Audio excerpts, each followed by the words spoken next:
Bismillahirrahmanirrahim. Assalamualaikum warahmatullahi wabarakatuh.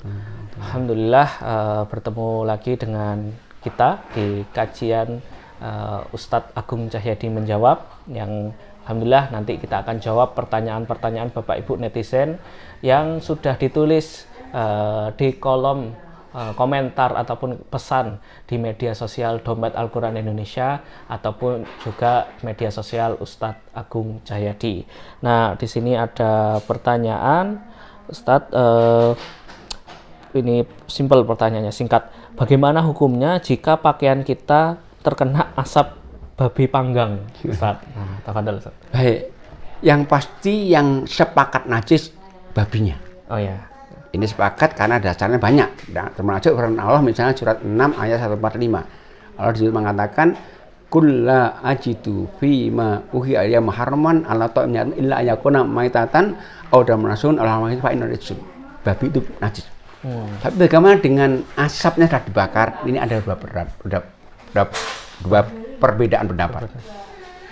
Yang mengatakan itu nggak apa-apa, Abu Hanifah. Yang najis itu ada babinya, adapun asapnya nggak ada kaitannya dengan. Tapi ada dua ulama besar yang membedakan, yaitu Imam Syafi'i dan Imam Ahmad. Syafi'i Hanafi itu mengatakan dibedakan. Apakah itu banyak atau sedikit? Yang sedikit semua termaafkan. Misalnya kita kena kencing nggak ketahuan, kadang-kadang kecipratan itu termaafkan. Sama ketika asap itu kok deras sekali sampai berpengaruh mungkin pada bau badan kita, itu najis. Tapi kalau kita lewat kena asap, insya Allah nggak macet. Jadi dibedakan. Jadi ketika asap itu banyak sekali, menurut Hanabilah Syafi'iyah najis.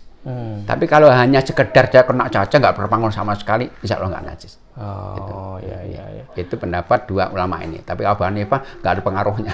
Oh ya. Tapi menurut saya ini bukan fatwa ya. Menurut saya cenderung warna yang kedua. Oh. Jadi kalau memang berpengaruh, mungkin baunya sampai bau saya kira lebih baik kita ganti atau kata suci lah gitu. Iya. Cuman nyucinya nggak harus pakai 7 kali, artinya penting dibersihkan, dicuci air dah cukup insyaallah. Cuci biasa ya. Itu biasa aja. Artinya ya kita intinya harus berhati-hati. Hati-hati, lebih baik hati-hati itu. Ya.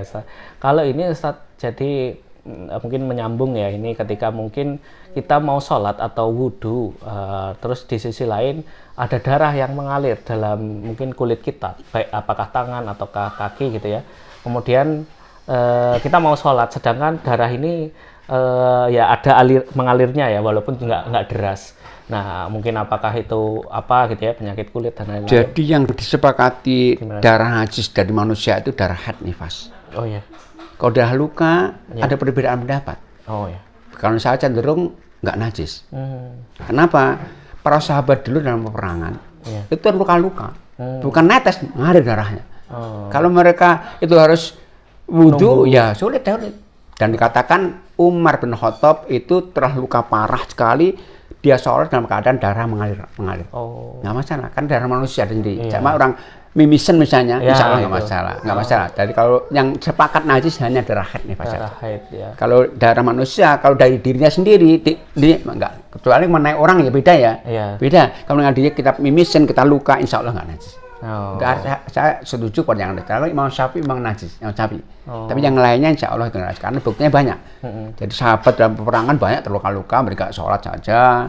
Umar bahkan dikatakan Umar itu kan pernah ditusuk ya saat sholat ya. Melanjutkan darahnya mengalirkan, bukan menetes, mengalirkan darah.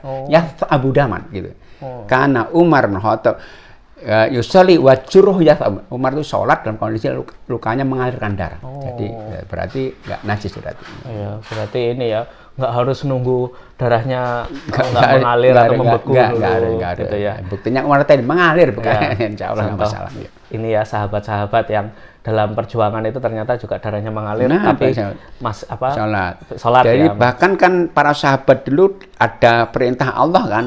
Dalam surat yang keempat ayat 102, Nabi suruh untuk bersolat jamaah dalam peperangan. Peperangan itu banyak, kan perang dulu itu kan saling melukai kan. Insya Allah kalau itu wajib tentunya akan banyak riwayat yang menjelaskan kamu nggak boleh sholat dulu, harus sholat. Insya Allah boleh. Alhamdulillah pertanyaannya terjawab ya tadi terkait bagaimanakah pakaian kita jika terkena asap babi ya.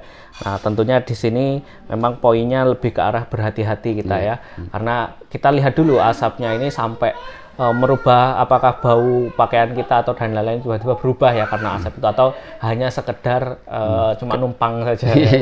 Ya, nah itu kita harus lebih berhati-hati. Ataupun juga tadi ya terkait darah yang mengalir dalam tubuh kita, selain darah haid ataupun darah nifas, itu pada dasarnya tadi ya cerita sahabat-sahabat banyak yang itu diperbolehkan atau sampai bisa melaksanakan sholat gitu ya mereka.